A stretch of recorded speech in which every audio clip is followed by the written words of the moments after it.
All right, and what is happening, guys? Craven YGO, or in the 3D printing community, not many people know me.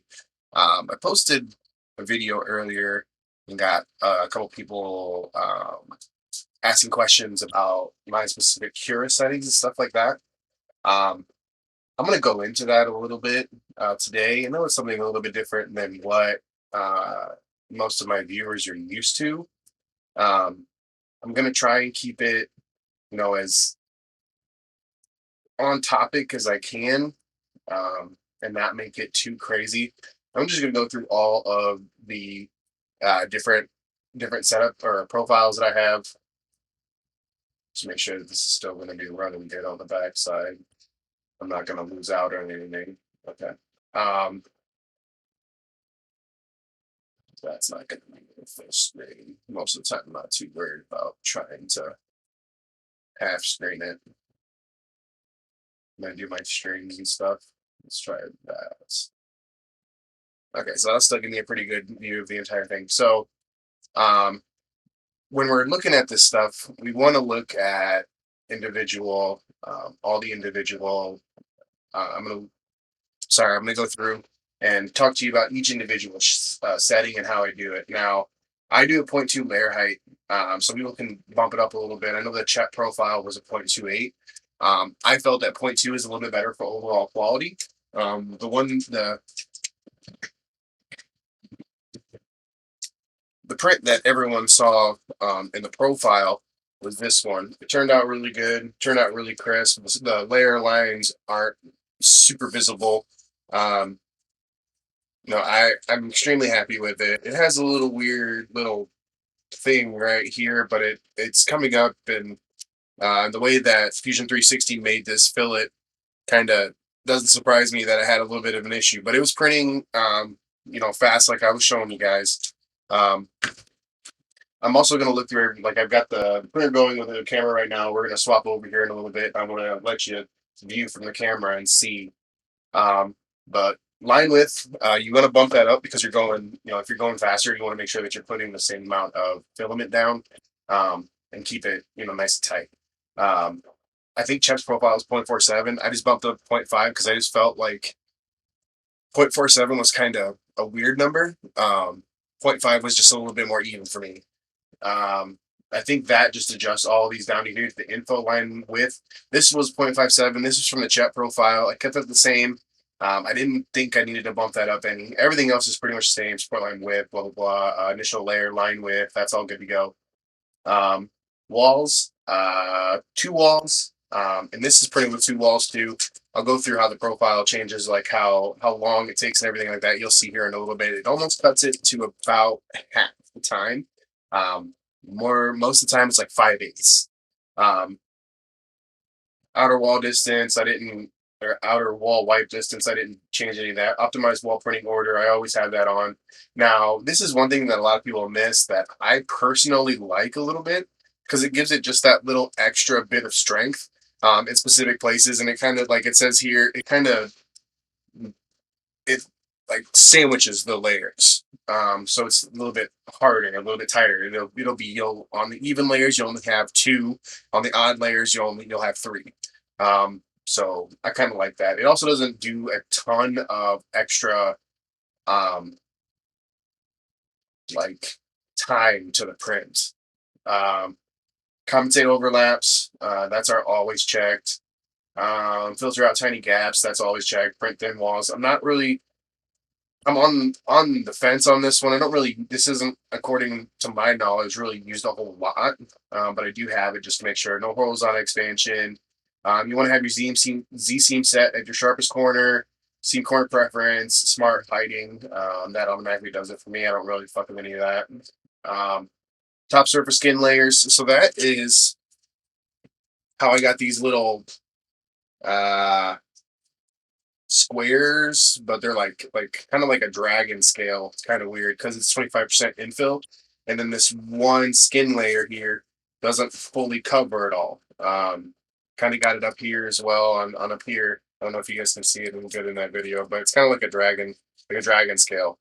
Um, I might do this at 2.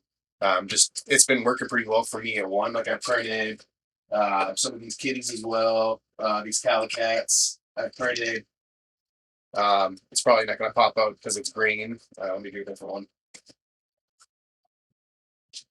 Like this red one. Here, the red one. This red one I printed with that profile. Not really a whole lot of issues with layers. Everything comes out pretty good. I always do 3 calibration prints per color. I always do a Chep Cube. Came out really good. No issues there. I always print 1 Calicat at the original level or at the original size. This is, no issues there. And then I always print 1 more Calicat in 250%. That way it takes up a little bit more of the space. Use a little bit more filling into how it's gonna go down. This one seems to have like a lot of them have this little. I don't know if it's because the pot incense here and heats it up or what, but all the Calicats get that. Um, I also printed this dragon with that. It's probably not going to show up full 3 as well.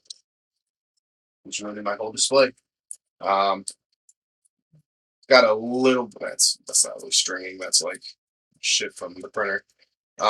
Has some stringing going on. Nothing that I can't, take a blow dryer to and get it off. But overall, not really a huge issue with layer lines. Everything's together. I also have a bunch of these on my desk at work. I work as an engineer, so I have 2 per monitor, and I have 3 monitors. Yeah, I'm recording, but I'm okay. You're fine. What's up? I think it's in the bathroom. Okay, well I'll go here in a minute and get someone who knows it. So yeah, like I was saying, I'm sorry about that. Like I was saying, I printed that dragon with it. With this profile, seems to be working pretty well. I was printing some of them before that, and it seems to be working pretty fine. I wouldn't really worry about it too much. Um, Extra skin wall count. I think this is one that I added just specifically for this print because I wanted to see after this one if I added the extra wall, if that would help out a little bit. I always want to keep ironing on. Ironing pattern is a zigzag. I don't really see the difference between the zigzag and concentric. I mean, I understand, but personally, I'd rather have it go one way. It's a little bit more appealing to the eyes. Ironing line spacing, that's all stock. I didn't change any of this. Ironing acceleration, didn't change any of that. I think I knocked this ironing jerk down to 25. I think it was initially at 30. And what that is just how much of a variance that the hot end is allowed to move in that quick distance. At least that's my understanding. So that's what it says. Adjust the jerk only during the parts where the printer is ironing. So you can reduce what it says. You can reduce the jerk for ironing in order to achieve a better top surface quality. If the jerk's too high, vibrations in the printer's frame may cause the build plate to move up and down. Blah blah blah. So essentially, it's just controlling how fast it's jerking around. Go into infill. I do 25%. Always want to do a grid. I found that works the best. That's how you get that cool little dragon skin or dragon scale. You don't want to do any kind of like randomization of infill star, no infill line multiplier. I don't do any of that. I think I didn't change any of these either. No, I didn't change any of those, just the infill. I print at 21060. I always print at 21060. It's just been the best overall. And that's pretty much for like any filament because I've used Hatchbox. I mean, Hatchbox is kind of weird. I normally do Hatchbox like 205, but that's because it's a little bit softer, I think. I feel at least. But I use right now, like what's in there right now, is I got some 3D Max. I got this as a Black Friday sale. I bought like almost $200 worth of filament and got like all 3 of the bottom drawers are filled. And as you can see, I printed a ton of stuff with it. So, it was a good deal. 60 millimeters a second, outer wall speed, I have it at 50, inner wall speed 65. I think that's just the stock value. If I have it at 60, I haven't changed that, I don't think. Top surface skin speed, same. These are all the same. Travel speed, 150 millimeters. I think that's stock. I haven't changed any of that. Now, I was told, I don't know 100%, can't verify this because I don't know specifically. I've never looked too close into it because I've never experimented with acceleration and jerk too much. I've always thought the main way that you increase and decrease speed was, or time of print was by increasing or decreasing layer height and infill and stuff like that. I never really looked too closely into the relative printing, technically printing speeds and non-printing movement speeds, which is kind of weird because a lot of people don't. I think you don't think about that either because like way that my understanding is when the printer is moving, this is one's relatively straightforward because it's pretty much printing all the time. It's a little, rectangle with a little part at the end there. Um, Whereas some of them are, it's not so linear. There's parts where it's going over the other side and starting over here, and then coming over here, and then putting stuff there, and then coming over another part. That I at least from my understanding, is where your jerk and your acceleration, not really jerk, but acceleration comes into play because you're not printing, at least you're not trying to print during those periods of movement. You're just what this is doing.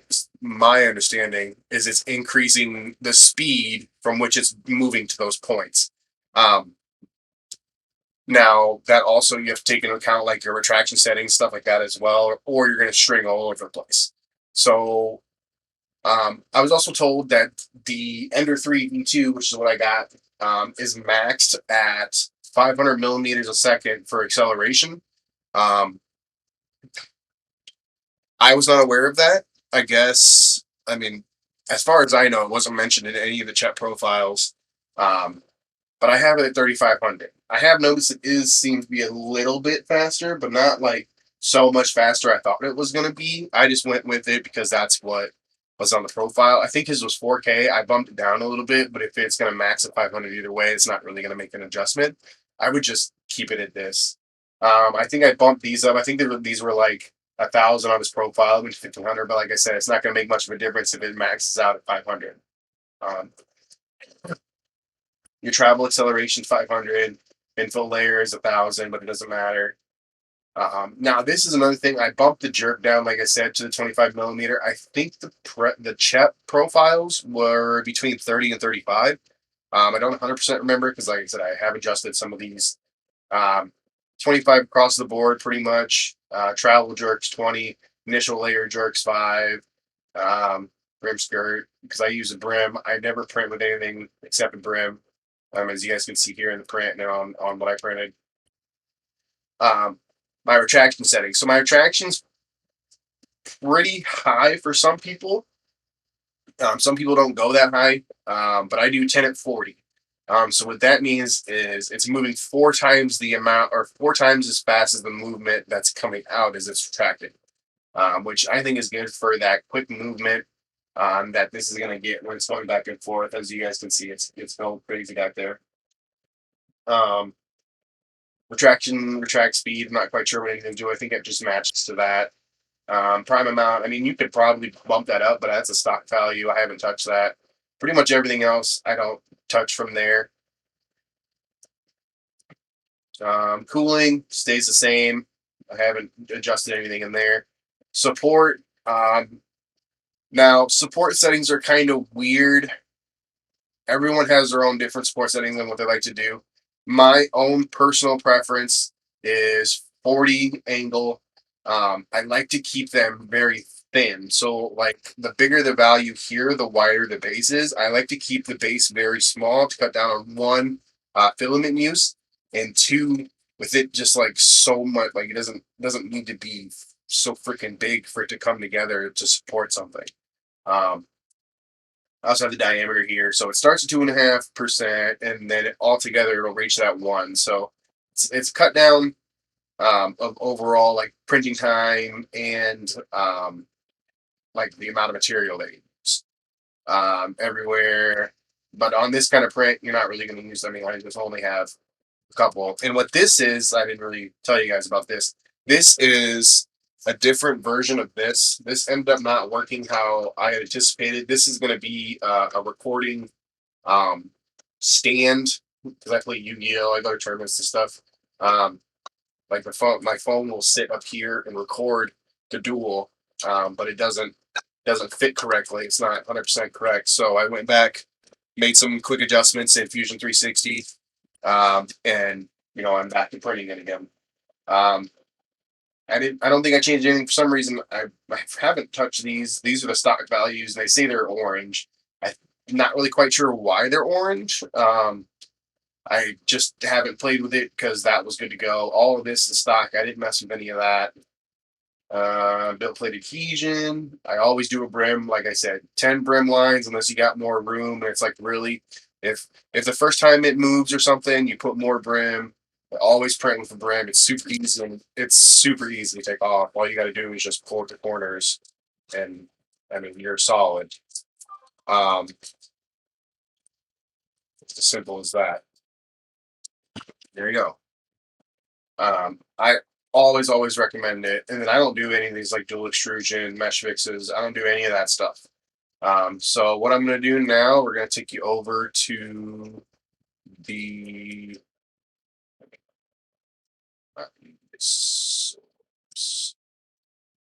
I'm going to show you the video.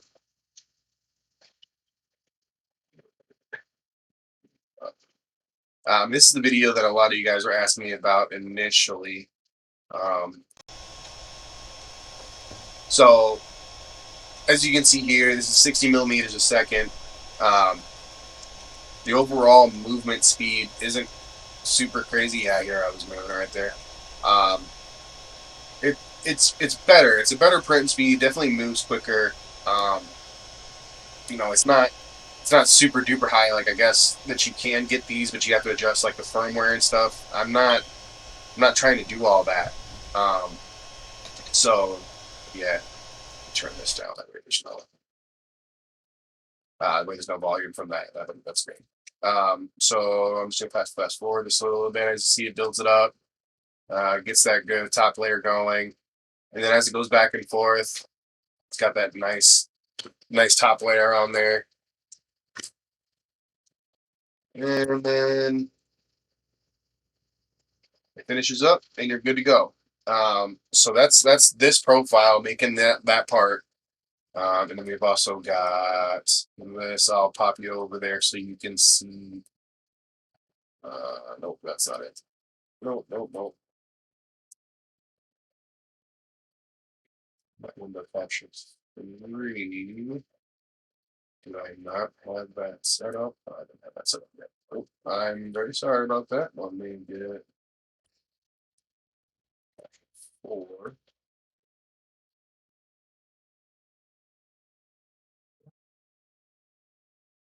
That's not right. Video capture device.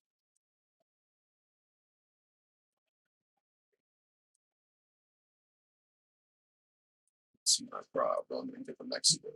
There we go. All right. Sorry about that, guys. I'm getting this all set up for you real quick. That way you can get a good view of what's going on over there.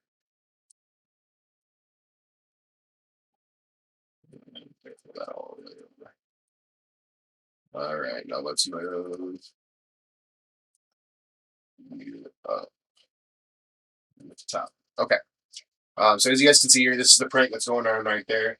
Get you nice and close. This is with the profile that I'm showing you. You see that nice grid in there. That's 25% infill. That way you also get the nice top layer. It really helps if you have a lot of infill. If you do like a 10 to 15% infill, you get some drooping because the grid is so far spread apart that filament doesn't dry correctly. It doesn't dry, like how it's supposed to. Whereas if you have more infill like this, where it'll still print the same, quicker, um, but it's it'll print more evenly, I guess I should say. Um, So what I'm going to do real quick is I'm going to show you the difference in a couple of the profiles that I have set up, like the standard stock 0.2, and then I'm going to show you this one at the stock 0.2, or this one at stock 0.2, and then at my profile for it to be just a little bit faster. So let's move this one up, get you back into there. Okay. So as you can see here, with the adjusted chat profile, 9 hours and 22 minutes.